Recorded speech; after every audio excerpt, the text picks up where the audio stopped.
Kesehatan adalah modal paling utama dalam hidup ini. Kita hanya bisa beraktivitas, melakukan berbagai kegiatan dalam hidup ini hanya oleh karena kita memiliki sesuatu yang bernama sehat. Kecenderungan kita adalah baru merasakan pentingnya suatu nikmat kalau dia sudah berkurang atau bahkan hilang sama sekali dari diri kita. Kita baru merasakan pentingnya gigi kalau sedang sakit gigi. Kita baru merasakan pentingnya telinga kalau sudah tuli.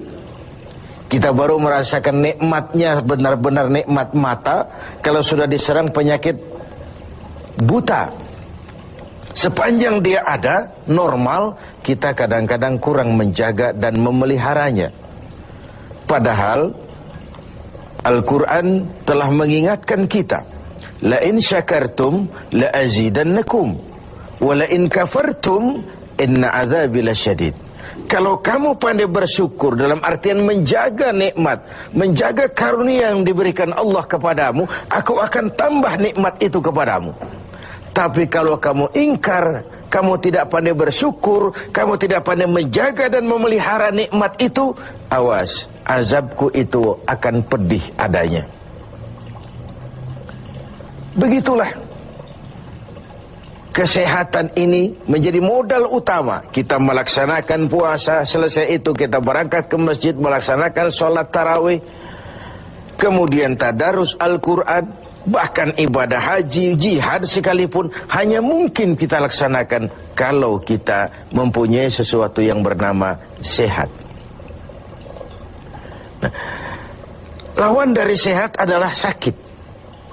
Kita manusia terdiri dari dua elemen pokok, jasmani dan rohani. Kadang kita kehilangan keseimbangan, berpayah-payah kita mengurus rohani, berpayah-payah kita mengurus jasmani maksud saya. Satu hari 3 kali kita mandikan jasmani kita. Kita berikan pakaian yang bagus-bagus, parfum yang wangi-wangi, pakaian yang aksesoris yang mahal-mahal untuk keindahan jasmani. Pernahkah kita berpikir seperti itu untuk menambah keindahan rohani kita? Kita hiasi dengan sifat-sifat yang baik, dengan sabar, dengan ikhlas, dengan tawadhu, dengan tasamuh, lapang dada, dan sebagainya. Begitu juga kalau kita bicara penyakit. Kita sibuk kalau diserang penyakit jasmani. Tetapi sesibuk itukah kalau rohani kita yang diserang penyakit? Al-Imamul Ghazali membagi penyakit itu dalam 2 macam. Pertama penyakit zahir, dan yang kedua penyakit batin, penyakit rohani. Apa perbedaan dari kedua penyakit ini? Yang pertama, penyakit zahir banyak dokternya. Apalagi di zaman spesialisasi sekarang ini, tinggal cari saja dokter ahlinya. Penyakit jantung ada dokternya, liver ada dokternya, paru-paru ada dokternya, ginjal ada dokternya, kulit ada dokternya. Penyakit zahir banyak sekali dokternya. Tapi penyakit batin, dokternya hanya agama dan kemauan yang kuat dari orang yang punya penyakit itu untuk mengobati diri.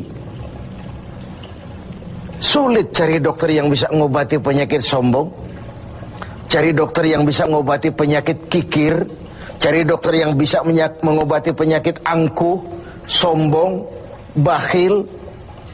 Agama dan kemauan yang kuat dari orang yang dihinggapi penyakit itu untuk memperbaiki diri melalui riyadhah, latihan dan latihan. Yang kedua, kata Al-Ghazali, perbedaannya ini aneh. Penyakit zahir yang empunya penyakit lebih tahu dari orang lain. Sedangkan penyakit batin sering orang lain lebih tahu dari yang punya. Ini aneh. Kita punya penyakit jantung, kita tahu itu penyakit kita dan itu penyakit zahir. Teman kita nggak tahu, datang-datang main kagetin aja, woi, kelepek kita. Kita yang punya penyakit tahu, orang lain tidak tahu. Tapi kalau penyakit batin ini aneh, orang lain sering lebih tahu dari yang punya. Kalau kita sombong, kita sering tidak merasa, kita anggap sikap kita wajar saja. Kalau kita diserang penyakit pelit, kita tidak merasa, kita anggap wajar saja. Kalau kita diserang penyakit hasud, kita anggap wajar saja. Orang lain yang tahu. Karena itu sahabat Umar bin Khattab radhiyallahu an kerap kali kalau berkumpul dengan sahabat sering kali bertanya, kau lihat saya sombong apa tidak? Kau lihat saya pelit apa tidak? Kau lihat pada tingkah laku saya ada tanda-tanda kekafiran atau tidak? Kalau orang lain memberitahu itu kepada beliau, bukan main senangnya hati beliau. Tidak jarang yang memberitahu itu diberikan hadiah oleh beliau. Ini bedanya kita dengan Sayyidina Umar. Kita diberitahu orang marah bukan main. Kenapa gue lo urusin? Diri lo aja beresin. Jangankan kita mau bertanya, melakukan introspeksi tentang kekurangan-kekurangan kita, diberitahu orang pun kadang-kadang kita salah terima. Inilah penyakit batin itu. Dan yang ketiga, ini yang paling dahsyat. Sehebat-hebatnya penyakit zahir, penyakit jasmani, dia hanya merusak dunia. Paling-paling mati gitu saja. Tapi penyakit batin, penyakit rohani kalau diserang, merusak dunia, menghancurkan akhirat. Kita diserang kanker, mati, resiko dunia saja. Kena ginjal, mati, paru-paru, mati, darah tinggi, mati. Tapi tidak berakibat akhirat. Maksudnya tidak ada nanti penduduk neraka ditanya, kenapa kamu masuk neraka? Kanker, Pak. Tidak ada. Kenapa kamu masuk neraka? Tumor, Pak. Juga tidak. Yang menyebabkan masuk neraka itu penyakit rohani. Jadi kata Al-Ghazali, penyakit rohani itu kalau diserangnya kita, rusaklah dunia, hancurlah akhirat. Kita diserang penyakit sombong, di dunia dikucilkan dari pergaulan, di akhirat jelas juga tempatnya. Kita diserang penyakit kikir bin pelit. Di dunia siapa yang mau bergaul dengan orang pelit? Walaupun kita sendiri kadang-kadang pelit. Tapi di akhirat juga tempatnya jelas. Hasud, iri hati, menggeragoti amal sendiri. Di dunia kita sulit hidup karena senang lihat orang susah atau susah lihat orang senang. Itu kan tandanya hasud itu, iri, dengki. Lihat orang susah, senang. Lihat orang senang, susah. Di dunia saja sudah susah hidup, susah gemuk. Di akhirat jelas juga tempatnya. Karena itu kata Al-Ghazali, heran saya ini. Kalau diserang penyakit zahir, cepat-cepat kita lari ke dokter. Tidak ada uang, berutang pinjam pun maulah. Diserang demam, diserang flu, diserang segala macam penyakit zahir, panik, cepat lari ke dokter. Atau paling tidak puskesmas yang terdekat. Puskesmas tidak berhasil, cari ke rumah sakit umum. Rumah sakit umum masih gagal, cari dokter spesialis. Tidak ada ongkos, jual apa yang bisa dijual. Karena kita tidak kepengen diserang penyakit jasmani. Tapi kalau diserang penyakit rohani, kata Al-Ghazali, kita sering tenang-tenang saja. Padahal diserang penyakit rohani itu celaka dunia, hancur akhirat kita. Sehingga beliau menghimbau, kalau kita begitu bersungguh-sungguh mengobati penyakit jasmani yang kalau diserang hanya merusak kehidupan dunia, betapa kita tidak akan lebih bersungguh-sungguh mencari obat penangkal penyakit yang kalau diserangnya kita, rusaklah dunia, hancur jugalah akhirat kelak. Dengan puasa Ramadan, pada satu sisi kesehatan jasmani terjaga karena memberikan kesempatan istirahat kepada organ tubuh yang sudah bekerja seperti mesin 24 jam. Sementara jasmani diberikan kesempatan istirahat dengan makan dan minum yang teratur. Rohani dihiasi. Dengan puasa timbul sabarnya, dengan puasa timbul jujurnya, dengan puasa timbul ikhlasnya, dengan puasa timbul sikap rendah hatinya.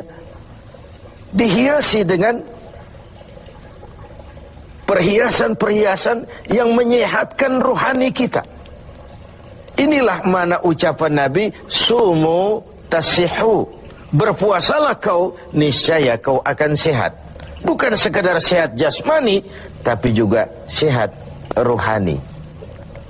Karena itu kita sering berbangga dengan perhiasan jasmani, dengan berbagai merek yang kita pamerkan kepada teman-teman kita. Kita pakai jam tangan Rolex, kita pakai baju Versace, Gianni Versace, kita pakai tas Louis Vuitton, berpayah-payah kita menghiasi jasmani kita. Sementara rohani kita merana, rohani kita sakit, rohani kita kering kerontang, kita nyaris tidak pernah memberikan perhatian. Inilah Ramadan, nuansa di mana kita menumbuhkan keseimbangan antara pertumbuhan jasmani kita dengan kesehatan rohani kita. Kalau sehatlah jasmani dan sehatlah rohani, maka terciptalah keseimbangan, keindahan jasmani yang berpadu dengan keindahan rohani. Itulah bentuk yang kita dambakan dalam menjalani kehidupan ini. Semoga puasa yang kita laksanakan mengantarkan kita ke arah tumbuhnya kesehatan, kesehatan jasmani, dan lebih-lebih lagi kesehatan